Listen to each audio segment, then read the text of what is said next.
Básicamente, ese tipo de tumores no se localizan en una región específica del estómago. Como la mucosa está por toda parte, lo que vamos a ver es que esto abarca absolutamente varias regiones. Y por eso el cáncer gástrico, o digamos que, por ejemplo, un síndrome de Zollinger-Ellison que termina generando un cáncer, porque el síndrome de Zollinger-Ellison originalmente no es neoplásico, pero por los cambios que genera la inflamación crónica de ese estómago, sí vamos a ver que usualmente se va a formar lo que es una tendencia a cronificar esa inflamación y a proyectar lo que es básicamente la formación de una posible neoplasia. ¿Sí? Entonces, aquí vamos a ver que este síndrome de Zollinger-Ellison, por ejemplo, es uno de los factores de riesgo que tenemos nosotros, en caso de los seres humanos, en caso de perros y gatos, para que se formen cánceres gástricos. ¿Qué es lo que pasa? Pues obviamente lo que sucede es que hacen un estudio histológico, toman una biopsia de la glándula gástrica, de las mucosas, de la mucosa gástrica, ¿sí? Y lo que hacen los médicos normalmente, el cirujano gastrointestinal normalmente decide resecar parte del estómago. Por eso les digo que el estómago no es un órgano vital. Obviamente la vida es más bonita con el estómago, pero si hay por ahí algún problema de neoplasias, pues desafortunadamente hay que resecar el estómago. De hecho, hay animales que evolutivamente viven sin estómago, como por ejemplo los peces, que son limogénicos, que se la pasan en la parte más batipelágica de los ríos, de la parte del fondo. Por ejemplo, lo que es el bocachico, lo que es... hay un pez prehistórico que es agnato, que en algunas regiones del país le dicen que... Bueno, no me acuerdo cómo es un pescado de los llanos orientales que tiene una placa externa, que es de color verdecito, que los llaneros se lo comen, bueno, los llaneros como que comen todo lo que corra, huele y eche sangre, mucho parecido a los asiáticos. Lo que pasa es que esos peces limnogénicos usualmente no tienen estómago. Entonces, les decía que precisamente esto hace parte, digamos, de la integración que nosotros tenemos en cuanto a lo que es la formación de posibles neoplasias, síndrome de Zollinger-Ellison. En perros se ha visto que existe la actividad patológica, se han diagnosticado cánceres de células APUD, que desafortunadamente tienen como característica el hecho de que pues aumenta lo que es la tasa de malignidad de ese tipo de células, producen demasiados factores endocrinos, paracrinos, y obviamente hacen que exista una sobrefuncionalidad de este tipo de estructuras. ¿Qué más vamos a ver acá? Pues básicamente acá pues también podemos ver una bacteria que tiene la capacidad de colonizar esas zonas. Esa bacteria se conoce bajo el nombre de Helicobacter pylori. Es una bacteria gram negativa, ciliada, y básicamente se cataloga como una antropozoonosis. ¿Qué quiere decir el término antropozoonosis? Que básicamente nosotros, al darle picos al gato, al perro, después de que nos hemos comido la pizza del carrito, le pegamos la bacteria al Michi y al perro. El perro no tiene la culpa ni el Michi tampoco. ¿Qué tiene de especial esa bendita bacteria? Que es que la bacteria pues tiene unas condiciones de supervivencia que básicamente la hacen bastante interesante pero aterradora a la vez. Y es que esta bacteria usualmente tiene unos factores que normalizan lo que es el pH, tiene factores de regulación del pH gástrico y tiene también una enzima que se llama la ureasa. Y la ureasa, que básicamente tiene que ver con el metabolismo de la urea, digamos que es una enzima que es demasiado ácida y que en algún momento ayuda a fomentar lo que es la ruptura de las estructuras de las uniones adherentes que sostienen a las células de la glándula gástrica. ¿Eso qué quiere decir en español? Que la bendita bacteria destruye la glándula gástrica para poder sobrevivir. Eso de manera crónica básicamente lo que se traduce es en la formación de úlceras peptídicas, en lo que es básicamente alteraciones de la mucosa gástrica, en sangrados y hemorragias de tipo crónico, que incluso en algunas personas puede representarse en anemia. Cuando se hace prueba de materia fecal normalmente se encuentra lo que es sangre oculta en materia fecal. Vemos que si se hace un copo urológico y si se pide sangre oculta, lo que vamos a encontrar normalmente es que hay una gran cantidad de materia fecal de color oscuro, algo que se llama melena. Melena no es lo mismo que hematoquencia, ¿no? Melena básicamente es una materia fecal de tipo oscuro, donde básicamente hay digestión de la sangre, en este caso provocada parcialmente por el ácido clorhídrico, y que aumenta lo que es la coloración oscura a nivel de la materia fecal. Entonces, si ustedes ven un perro que de un momento a otro hace poco como negruzco, Lo más seguro es que haya que pedirle un examen de sangre oculta, ¿no? O un gato, o un ternero. Ya vamos a ver por qué hablo de terneros. Listo. En animales monogástricos, Helicobacter pylori, en cerdos, en perros, en gatos y en caballos, 4 especies donde tenemos problemas de Helicobacter pylori, muy probablemente modulados por lo que es la antropozoonosis. Antros de hombre, zoonosis, pues obviamente de enfermedades transmisibles entre especies, ¿no? ¿Qué más vamos a ver acá? Bueno, ya hablamos de patologías que posiblemente aumentan la secreción de ácido clorhídrico. También podemos hablar directamente de diferentes entidades. Ya pasamos por el lado de los rumiantes, de pronto, que básicamente hacen efectos negativos a nivel de lo que es la glándula gástrica. Normalmente, digamos que en un ternero típico, pues tenemos lo que es el abomaso, y aquí en la mucosa del abomaso, pues tenemos nuestras glándulas. Acá, pues vamos a pintar un poco lo que es la parte celular.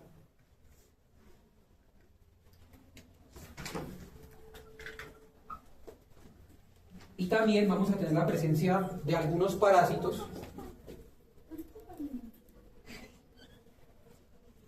Oh, no están grandes como así. No sé, pero ahorita lo repetimos con negro. En el caso de los rumiantes existe un elemento patógeno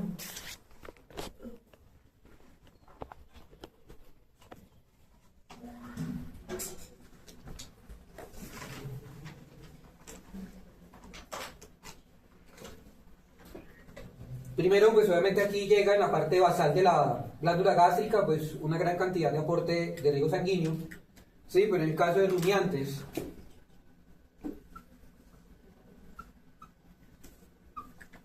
aquí tenemos lo que es básicamente este bicho que se llama, yo no sé si ustedes lo han escuchado,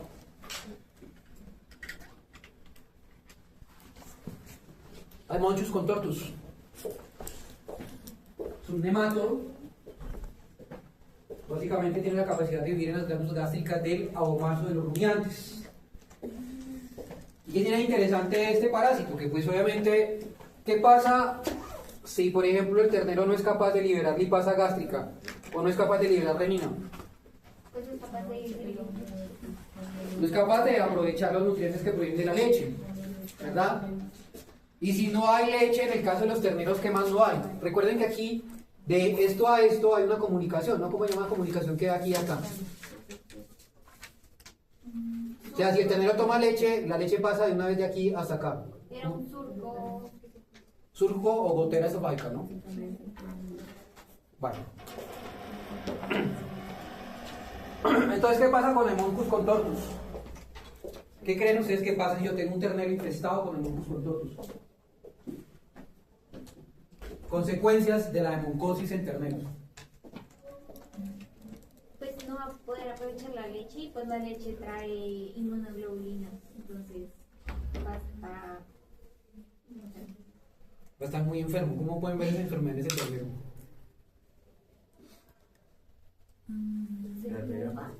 Diarrea. ¿Por qué diarrea? ¿Por qué creen que haya diarrea?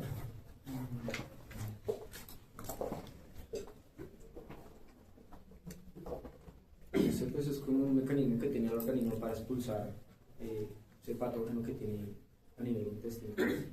Lo que pasa es que al no haber digestión de la leche pasa como, pasa como una sustancia íntegra y básicamente al tener un peso osmolar hay algo que se llama diarrea osmótica. La diarrea osmótica es cuando yo tengo un líquido que tiene una osmolaridad superior a 300 miliosmoles por litro. Recordar que los líquidos corporales de los animales es de 300 miliosmoles por litro. Entonces la osmolaridad promedio de la leche pues supera eso y básicamente lo que va a pasar es que eso va a generar un efecto de arrastre de líquidos de las células del intestino, no se va a absorber la leche y el animal entonces va a tener problemas de diarrea. Si no se absorbe leche, ¿qué más le va a hacer falta al ternero? Todos los nutrientes del mundo. Y si no se va a liberar ácido clorhídrico, ¿qué no se va a activar? No se va a activar la pectina, por lo tanto no va a poder obtener proteínas del pasto. Yo sé que pasto pues no tiene mucha proteína, pero pues hay pastos con alto nivel proteico. Y normalmente pues digamos que la acción de la degradación de las proteínas primero las inician las bacterias y ahí pues se termina de rematar la función por parte de lo que es la glándula gástrica, el abomaso, ¿cierto? ¿Y qué creen que pase con esto? ¿Se acuerdan qué hace esto? La absorción de la vitamina B12. La absorción de la vitamina B12. Ahora la pregunta es, ¿yo para qué tengo vitamina B12? La vitamina B12 está implicada en el desarrollo. Sí, en el desarrollo neurológico. ¿Qué más? Si yo le tomo un cuadro hemático a ese ternero después de unos 2-3 meses de que esté enfermo de ese moncus, ¿qué creen que suceda con ese cuadro hemático?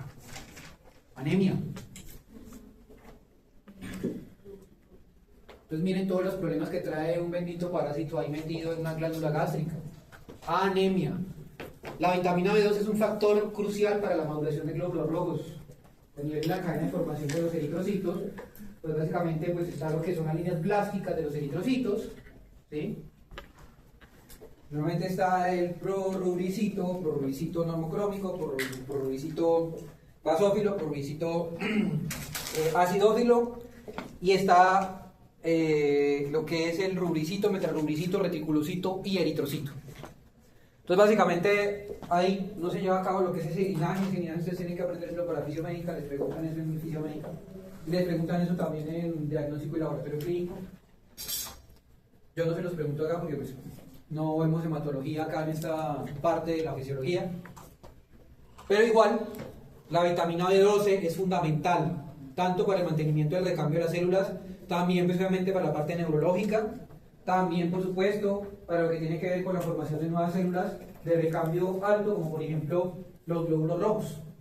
Entonces hay que tener en cuenta eso porque pues indudablemente allí la carencia de vitamina B12 va a traer a largo plazo lo que es anemia. Y si no hay, por ejemplo, absorción de proteínas a nivel del estómago, no hay leche, no hay nada, ¿qué creen que pase ustedes? O sea, ¿cómo ven el ternero que está afectado por esto? O sea, ustedes van a un potrero y le dice el señor, no, es que ese ternero tiene algo raro, doctor. ¿Ustedes qué van a ver en ese ternero? Un ternero decaído, flaco. Flaco, ¿qué más? Decaído, flaco, pues sí, tendría que estar bastante comprometido. Flaco, ¿qué más? Con letargo. Letargia, ¿qué más? Acaban de decir, ¿no? Un signo gastrointestinal. Diarreas. ¿Y cómo creen que esté la barriga? La panza, el abdomen de ese ternero. ¿Por qué creen que está distendido? Por un proceso inflamatorio. Puede ser.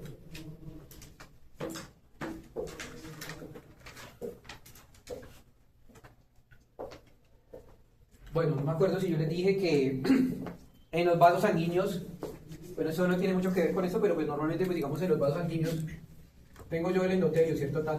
Endotelio acá.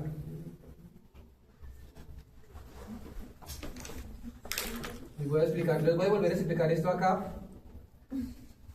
Entonces tengo un vaso sanguíneo, ¿no? Esto es el endotelio,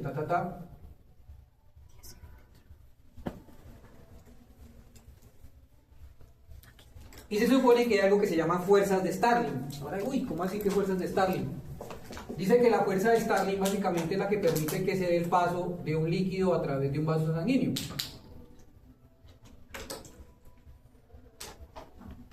Entonces, las fuerzas de Starling es igual a la diferencia de la presión hidrostática capilar menos presión oncótica capilar. Ya les puedo explicar por qué menos la diferencia de la presión hidrostática tisular menos la presión oncótica tisular. Ahora bien, esa presión ahí, esas ecuaciones todas crazy que saca el profesor que se las saca por allá de una manga, pues básicamente hacen alusión a varias cosas. Para que yo pueda tener un paso de sangre o un paso de plasma a través de un vaso sanguíneo, la presión aquí tiene que ser más alta, ¿cierto?, que la presión que hay acá. Eso pues simplemente es hidráulica o algo de lógica, ¿no? Entonces, ¿qué pasa? Resulta que las fuerzas que favorecen la filtración son las fuerzas que están dentro del vaso sanguíneo. Normalmente está la presión hidrostática, que básicamente es la fuerza que ejerce el plasma sobre el endotelio. ¿cierto? Entonces la fuerza que ejerce el plasma sobre el endotelio básicamente va empujando, ¿sí?, el peso de la misma sangre a través del paso del vaso sanguíneo, ¿sí? Ahora, resulta que en la vida existe también otra cosa que se llama presión oncótica capilar, que está representada por pi mayúscula, y la presión oncótica capilar, esto lo vamos a colocar acá con letras porque es que esa palabra oncótica suena como tumor, pero eso no tiene nada que ver porque la presión oncótica es la presión de las proteínas. Y las proteínas tienen carga negativa, y al tener carga negativa atraen el agua, atraen el sodio, atraen por ahí un poquito de potasio, por ahí un poquito de magnesio y calcio. ¿A dónde lo atraen? Al interior del vaso sanguíneo, ¿cierto? Entonces, ¿quién produce las proteínas? ¿Cuáles proteínas van en el plasma? ¿Cuáles son las proteínas que ustedes se acuerdan que van en el plasma? Hemoglobina. Hemoglobina, pero va en el eritrocito, tiene función amortiguadora. ¿Qué más? Albúmina. Definitivamente la albúmina es la proteína con el peso molecular más pequeño, pesa 65 kilodaltons, y al tener carga negativa, obviamente tiene la capacidad de retener agua dentro del vaso sanguíneo, ¿cierto? Ahora bien, ¿eso qué tiene que ver con terneros barrigones? ¿O qué tendrá que ver de pronto con el hecho de que cuando yo no tengo suficientes nutrientes, de pronto el animal me va a generar un edema? ¿Qué creen ustedes que pase aquí si miramos esta ecuación? Yo sé que es un poquito difícil de relacionar al principio, pero esta ecuación tiene que ver con la formación de edemas. ¿Cómo relaciono eso con esto? ¿Cómo creen que esto tenga una relación realmente, por ejemplo, una enfermedad parasitaria con la formación de edemas a nivel de lo que es el abdomen? ¿Cómo se llama el edema a nivel del abdomen? Peritonitis. No. Peritonitis es la inflamación del peritoneo.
Bueno.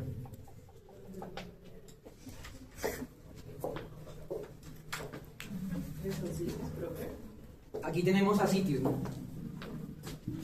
Básicamente vamos a tener ascitis. ¿De dónde viene ese líquido? Básicamente, primero hay una disminución de la concentración de albúmina. ¿Por qué qué? Porque ¿de dónde vienen las proteínas? Pues obviamente vienen de otras proteínas. ¿Y de dónde vienen las proteínas que consumen los terneros? De la leche. Y si no están consumiendo leche y no son capaces de digerir la leche, ¿qué va a pasar? Va a disminuir la producción de albúmina en el hígado. Y si no hay producción de albúmina en el hígado, aquí se baja la cantidad de presión oncótica. ¿Y qué pasa con el agua? Con el plasma. Se sale o se fuga de los vasos sanguíneos. ¿Y donde hay una gran cantidad de vasos sanguíneos que tienen huequitos? En el hígado, a nivel de lo que es la circulación portal, ¿cierto? La circulación portal abarca el 67% de toda la sangre que proviene del intestino. Y si eso está muy permeable, pues realmente se va a salir ese plasma y el ternero va a tener ascitis, que es una forma de edema. ¿Listo? Ya más o menos entienden cuál puede ser la causa de un edema, ¿no? Ahora, pues hay edemas cardiogénicos que aumentan la presión de la poscarga y que básicamente hacen que la sangre pese más por la presión hidrostática que hace el corazón, y eso hace que igual se salga plasma hacia la parte del intersticio, lo que pasa en el edema pulmonar. Pero eso es otro tema de otra unidad. Aquí hablamos pues obviamente de la generación de ascitis porque pues esto tiene poco o bastante que ver, ¿no? Una pregunta. ¿En un edema pulmonar el líquido está dentro del pulmón o en la pleura? Está dentro del pulmón. Por eso limita el intercambio hematogaseoso. Y por eso puede ser potencialmente mortal, porque disminuye la saturación de oxígeno. Genera una disparidad entre la relación ventilación-perfusión, que es la cantidad de gas alveolar que hay con la cantidad de sangre que le llega al pulmón.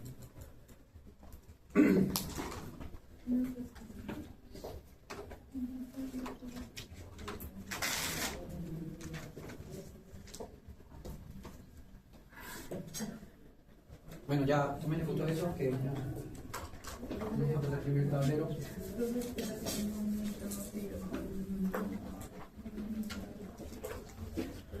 Una pregunta. ¿Se vería afectado lo que es el periférico por culpa Claro. de- Claro, porque imagínate si tú no tienes una lipasa gástrica funcionando ahí, no puedes sacar lípidos, y si no hay sustrato lipídico, especialmente el animal queda con un balance energético negativo. Y por ejemplo en terneros los balances energéticos negativos, en vacas en general, en rumiantes, eso es pan de todos los días. O sea, Aquí en la sabana ovino. ¿también se vería afectado? Sí, realmente se afecta todo por o esas grasas que pues invaden directamente la glándula gástrica a nivel de la guasa. Gracias.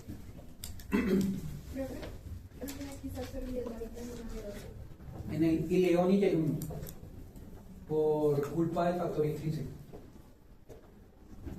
Ahora bien, pasemos de vacas a seres humanos. Voy a preguntar una cosita.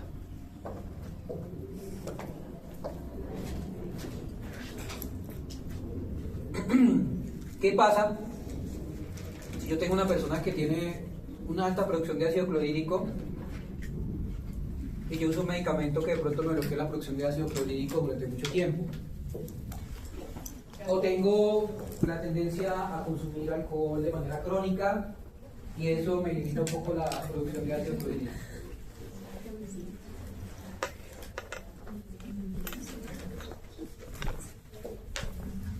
¿Qué pasa con la inmunidad innata del estómago?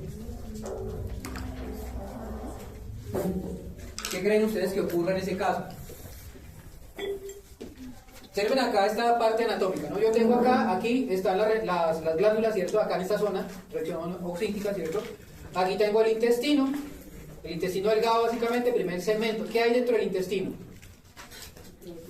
Microbios a lo que hay que dar, mejor dicho, tenemos más o menos entre 1.5 a 3 kilogramos de microbios dentro de nuestros intestinos.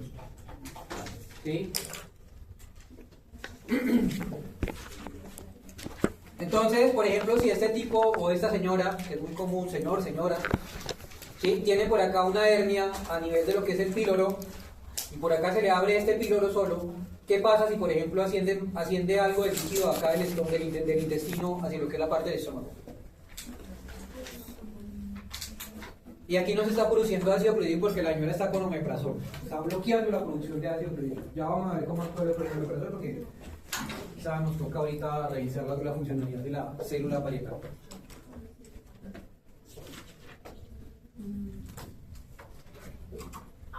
¿Qué tal si la señora se acostó a dormir algún día, terapia de omeprazol 30 días, y se acostó a dormir, la señora también tiene una hernia yatal, o sea, a nivel de cardias, y le dio reflujo? Ustedes todavía son muy jóvenes para tener reflujo, cálculo yo pues. Bueno, ustedes saben lo horrible que es que a uno le ascienda esa sensación de pirosis, que realmente se llama eso, que es la quemazón que hay, ese ardor a nivel de la mucosa del esófago. ¿Y qué pasa si la señora tiene una broncoaspiración de ese líquido que proviene del intestino?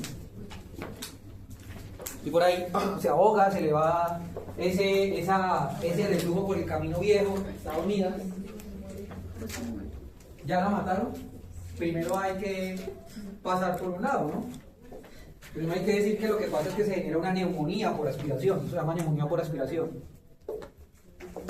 Le puede pasar a mi perrito, sí, su perrito es un perrito de esos chiquiticos, de esos Yorkshire Terrier que tienen caprichos para comer, que es un Pomeranian, y el doctor tiene que mandarle toneladas de omeprazol porque cada rato vomita, y le hacen una escopia y tienen pues una hipertrofia de la mucosa gástrica, sí.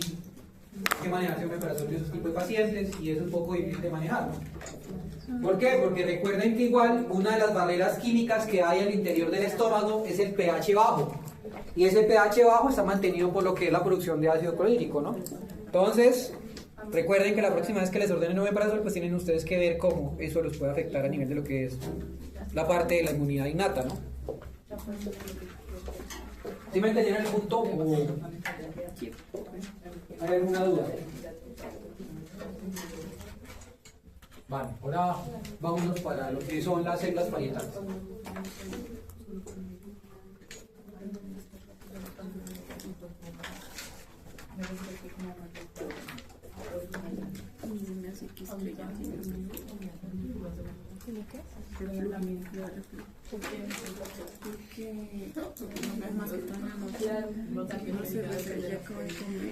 ¿Le tomó foto? ¿Para cuándo? Y ella reposa por ahí un ratico y el rato se escucha que empieza así. Empieza así. Y la vez pasada yo cogí la pared y la puse por ahí, pues, o sea, no podía acostarse, sino que se pusiera por ahí. Entonces, ¿qué pasa con las células parietales? Pues digamos que ellas tienen normalmente una configuración que las ubica más o menos así. No sé si es un esquema, no es realmente una representación gráfica de la célula parietal. Digamos que ahí está en reposo. Y cuando se activa, básicamente, ella aquí exhibe algo que son como dientecitos. Esto me hace acordar mucho de la película del extraño mundo de Jack. No sé si ustedes la habrán visto. Porque pues parece como un monstruo así de esos, de esas películas de Tim Burton.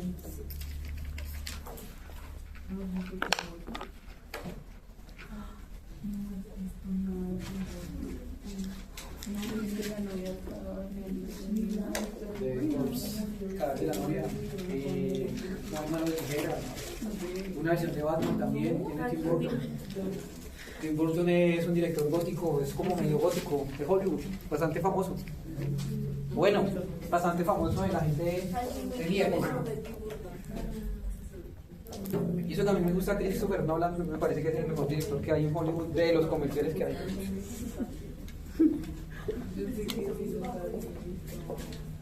Entonces, reposo y activo.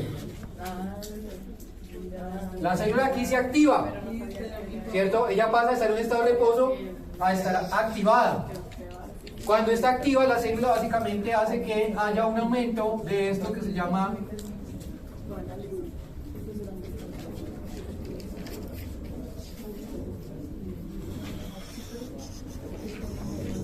apéndices túbulo-alveolares.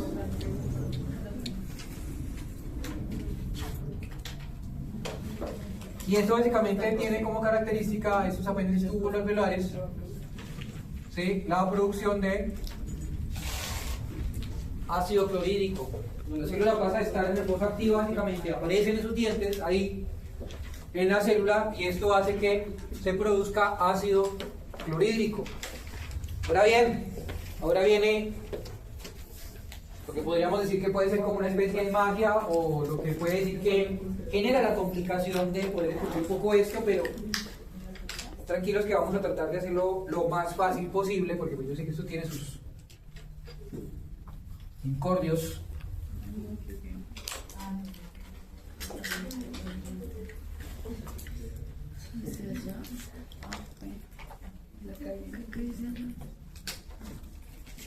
Apéndices túbulo. Resulta que, pues por supuesto, la célula parietal ella tiene lo que es una membrana basal, una membrana apical,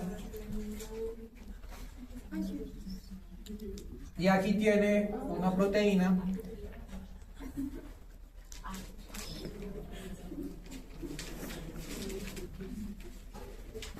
y esta proteína recibe el nombre de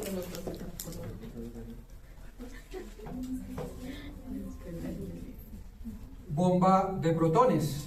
Esto no llama bomba de hidrógeno. La bomba de hidrógeno es una bomba que se inventaron por allá, no me acuerdo si fue en Alemania, después Estados Unidos sacó la tecnología, que es así, pero la habían sacado después de la bomba atómica y por eso pues digamos que no. Una pregunta, ¿la bomba de protones son las mismas que usan en las plantas de energía atómica? No. No, la pregunta me parece chévere porque pues, realmente hay que discutir ese tipo de dudas. Esta bomba de protones básicamente no es otra cosa que una bomba de transporte activo primario. Entonces, bomba de protones, esto es transporte activo primario.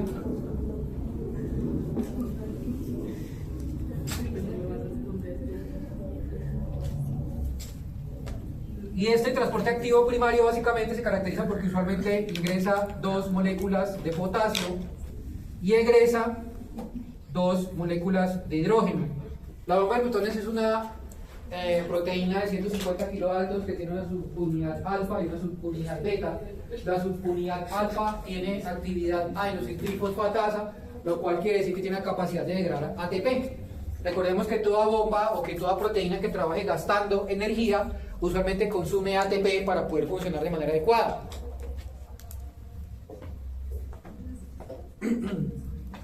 Entonces, tenemos una membrana basal, una membrana apical, ¿cierto? En la membrana apical siempre vamos a tener la presencia de bomba de protones que intercambia 2 moléculas de potasio por 2 moléculas de hidrógeno, o 2 protones, porque recordemos que la forma de hidrógeno así básicamente es una forma protonada, refiriéndose directamente de protón. ¿En dónde? Apéndice. Apéndice tubuloalveolar. Apéndices tubuloalveolares. Sí, pequeños. Ahora bien, resulta que hay unos mecanismos de activación de esta bomba. Vamos a ver si me da para escribirlo acá. Esos mecanismos, pero por acá tienen que ver con varios receptores. Por acá está la gastrina. La gastrina se une al receptor CCK2R para la gastrina. Entonces llega la gastrina aquí y ella se une acá y básicamente ella va a estimular la producción o el movimiento de la bomba de protones en primera instancia porque activa lo que es una proteína G reguladora. Esto activa la fosfolipasa C, que básicamente degrada lo que es un lípido de la membrana que se llama el fosfatil inositol 1,4-bifosfato, ¿sí? Fosfolipasa C. Y esto produce 2 sustancias, una que es el diacilglicerol. El diacilglicerol activa la proteinquinasa C. Y la proteinquinasa C básicamente lo que hace es que enciende la bomba de protones. Activa, fosforila la bomba de protones, es decir, hace que trabaje. También por acá hay otro hijo de esta sustancia que básicamente se llama el trifosfato de inositol. Y el trifosfato de inositol básicamente lo que hace es que aumenta la concentración de calcio, y cuando aumenta el calcio también se activa la bomba de protones. Entonces proteína GQ, fosfolipasa C, fosfatilinositol 1,4-bifosfato, diacilglicerol, trifosfato de inositol, proteinquinasa C, que básicamente activa la bomba de protones. Entonces, para hacer un poco más ameno este tema, porque esto es un poco aquí enredadito, lo que vamos a ver es que la gastrina, ¿sí?, aumenta la actividad de la bomba de protones, porque básicamente aumenta la capacidad de fosforilación. Cuando aumenta la fosforilación de una proteína a nivel intracelular es porque esta tiene la capacidad de activarse. Y también cuando aumenta la concentración intracelular de calcio. ¿Qué otro tipo de receptor vamos a ver acá? Vamos a ver el receptor M3 para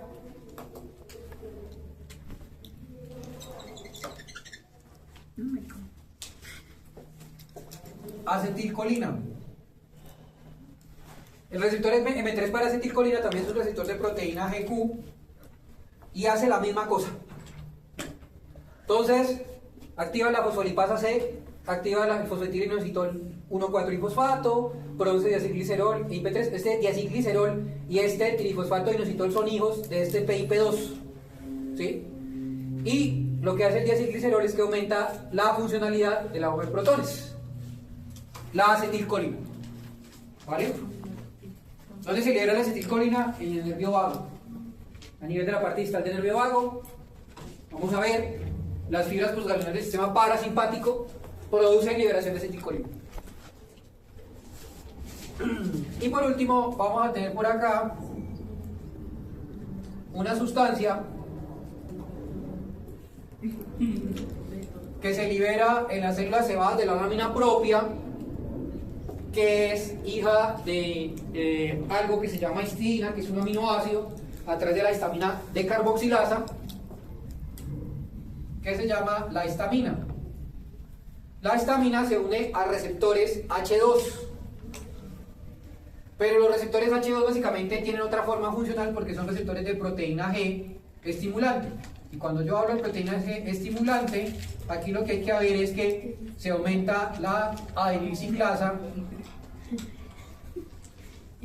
y la adenilciclasa aumenta el AMP cíclico, y el AMP cíclico aumenta la proteinquinasa A, y la proteinquinasa A enciende la bomba de protones.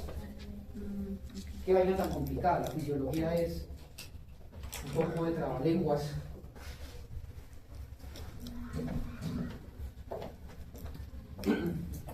Entonces, de todo esto, lo que yo entiendo es que de aquí para arriba, esto lo que hace es que enciende la bomba de protones, y si yo tengo la bomba de protones activa, lo que va a pasar es que sale el hidrógeno, ¿sí? Y aquí el hidrógeno, ¿con quién se une? Por acá pasivamente sale,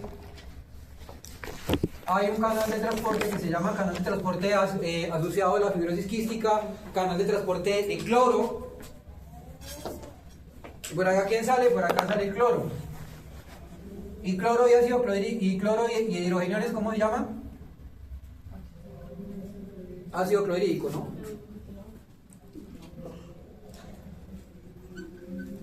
Y el ácido clorhídrico pues solamente produce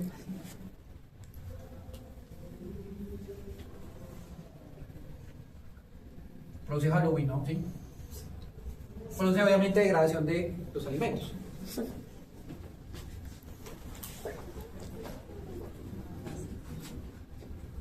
Ahora bien, resulta que hay factores inhibidores, ahora los voy a pintar con rojo, pero no tengo rojo, vamos a ver que este azul que trae marca.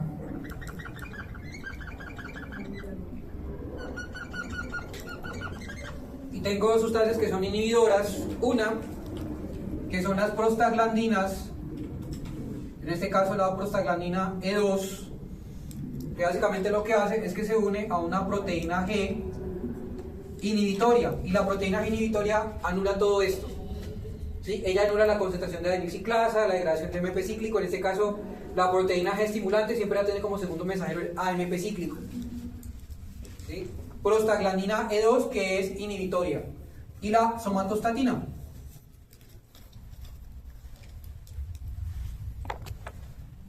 La somatostatina se une acá y también exactamente hace lo mismo, proteína G inhibitoria, eso es una I, para que no lo vayan a confundir, y esto pues obviamente también bloquea acá la activación de la bomba de protones. La somatostatina tiene aquí el receptor SR y por acá tiene un receptor que se llama PGE2R, que son los receptores para las prostaglandinas. Ahora bien, ¿qué pasa si yo tomo medicamentos que anulan la síntesis de prostaglandinas endógenas? ¿A qué le suena esa vaina? Medicamentos que anulan la síntesis de prostaglandinas. Parece en la parte de endocrino cuando estamos viendo introducción de hormonas. Ahí hay una cosa de ácido araquidónico, no sé si ustedes se acuerdan, si no lo recordamos ahorita. ¿Qué pasa si ustedes van y se meten una aspirina en ayunas? Ustedes dicen, no, me duele la cabeza, estoy trasnochado, voy a tomar aspirina. Pero es que no tengo hambre. O se han trasnochado y deciden tomarse una aspirina porque pues, les duele la cabeza, pero pues no tienen como... Bueno, han tomado por ahí un poquito de cerveza y están un poquito irritados del estómago y se ponen a tomar aspirina.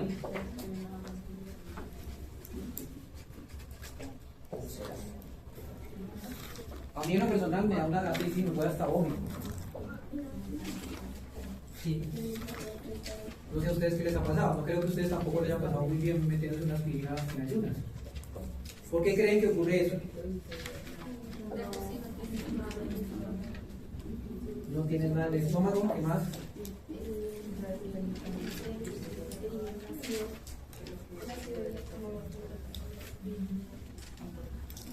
Además se disminuye la síntesis de prostaglandinas. ¿Y qué hacen las prostaglandinas? Inhiben la liberación de ácido clorhídrico.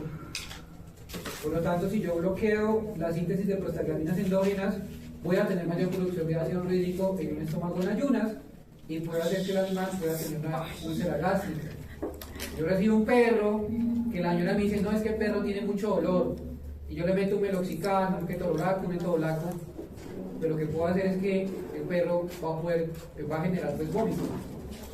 Si ya es difícil de manejar, por ejemplo, el dolor con otra cosa que no sea un antiinflamatorio no esteroideo, ¿saben qué son AINES antiinflamatorios esteroideos? O sea, todo lo que sea amigo de la aspirina, todo lo que sea amigo de meloxicam, todo lo que sea amigo del etodolaco, naproxeno, todos esos son antiinflamatorios no esteroidales. Y lo que hacen es que inhiben la síntesis de prostaglandinas. Y al inhibir la síntesis de prostaglandinas, inhiben los mecanismos protectores de la mucosa gástrica. Pero la pregunta de todas las que están ahí, solo la prostaglandina inhibe la producción de ácido. La somatostatina también bloquea la producción de ácido clorhídrico.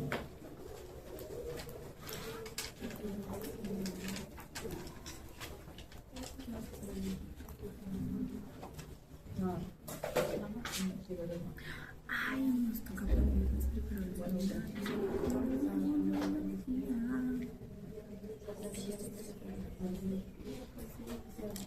la semana que yo no sé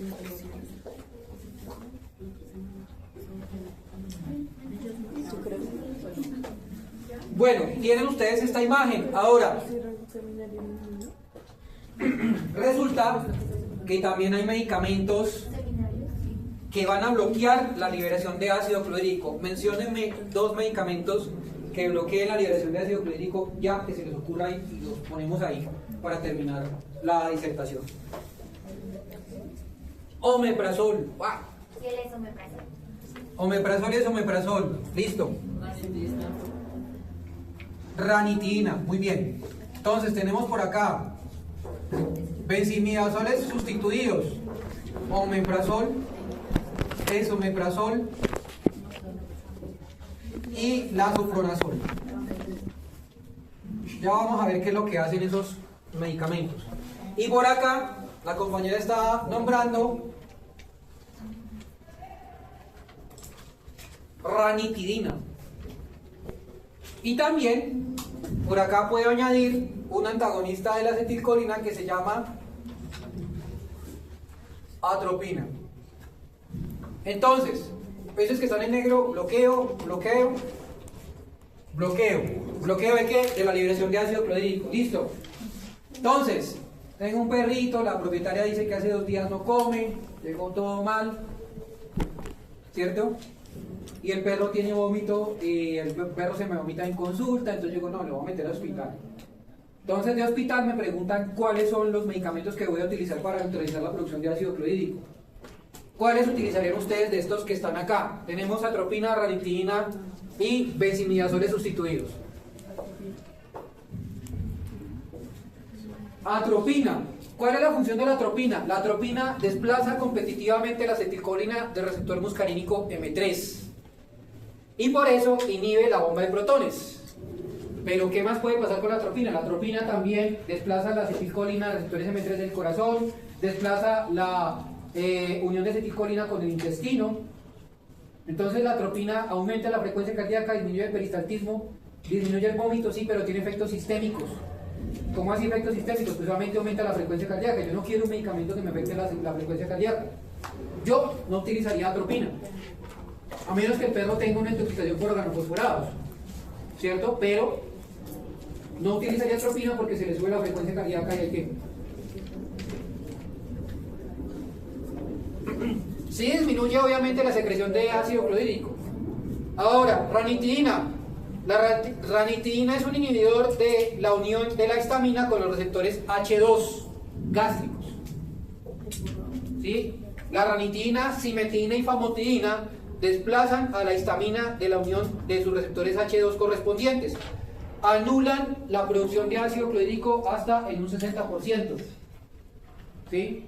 ¿Qué es lo que pasa? Lo que pasa es que la ranitidina tenía un compuesto que eran las nitrosaminas, y las nitrosaminas, como buenos nitratos, como buenos agentes nitrogenados o nitrosaminas, generábamos modificaciones de algunos elementos de el DNA de algunas células y podrían producir cáncer, ¿no? Se postuló en algún momento que la ranitidina podía producir cáncer. Por eso lo sacaron del mercado en el 2018, pero en el 2020 volvió otra vez, porque se demostró que no sucedía todas las veces. Entonces, ¿qué hace la ranitidina? Desplaza la histamina de receptores H2 e impide la secreción de ácido clorhídrico. ¿Vale? Y por último, lo más potente que hay en la vida, que es omeprazol, esomeprazol y lansoprazol, que son benzimidazoles sustituidos, que básicamente lo que hacen es que inhiben la actividad de la subunidad alfa de la bomba de protones, anulan el movimiento de ATP, la degradación de ATP, y disminuyen la secreción de ácido clorhídrico hasta en un 90%. El omeprazol, lansoprazol y esomeprazol, que son benzimidazoles sustituidos. El más efectivo de todos los medicamentos para manejar secreción de ácido clorhídrico se llama omeprazol. ¿Listo? Porque inhibe directamente la bomba de protones. Se conocen desde el punto de vista farmacológico como inhibidores de la bomba de protones. Más tarde vamos a hablar de vómito, después pasamos a intestino, hígado, intestino, páncreas. Una pregunta. ¿Por qué a veces utilizan el omeprazol como protector gástrico para después de todos los medicamentos que les van a dar? Porque es que básicamente ahí pueden haber medicamentos que sean muy agresivos con el estómago o que el animal esté en ayuno. Entonces, por ejemplo, si tú trabajas con un meloxicam, digamos que el animal tiene dolor y tiene, no sé, un ayuno de unas 6-7 horas, ¿sí?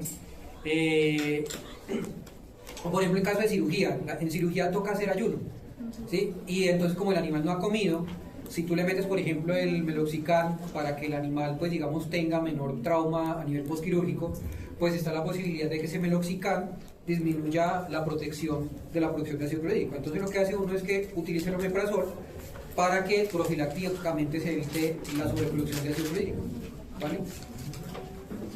Es un mecanismo protector, es un protector gástrico postquirúrgico, ¿no? Y por ejemplo en el caso de hay antibióticos que directamente pueden afectar la mucosa gástrica, como por ejemplo las tetraciclinas, lo que es la doxiciclina.